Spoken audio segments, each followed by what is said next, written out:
পশ্চিম মেদিনীপুরে চলন্ত ট্রেনের মধ্যে হঠাৎই এক 50 ঊর্ধ্ব ব্যক্তিকে সপাটে চড় মারল যুবতী।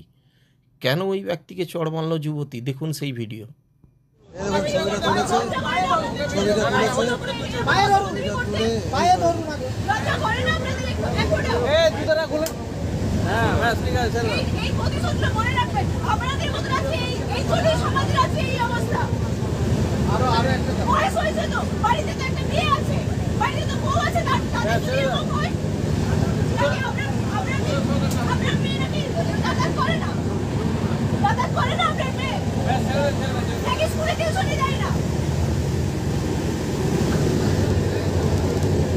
সবাইকে কি ওই অফিসে দেবনাথের মতন পেয়ে গেছে, চুপ করে শুনে যাবে, চুপ করে শোনার মতন বেরোয়।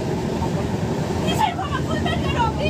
আজকে রেপ কেস করার পর ক্ষমা চাইতে আসলেন? রেপ কেস হয়ে যাওয়ার পর আপনি ক্ষমা চাইতে আসলেন? আপনি হাত ধরে ক্ষমা চাইতে এসছেন? তো হাত ধরে ক্ষমা চাইতে আসছেন? আপনি হাত ধরে ক্ষমা চাইতে এসছেন? ওনাকে প্রণাম করছেন, ভালো করে পা ধরুন। আর আজকে এইখানে ভিডিও সামনে শপথ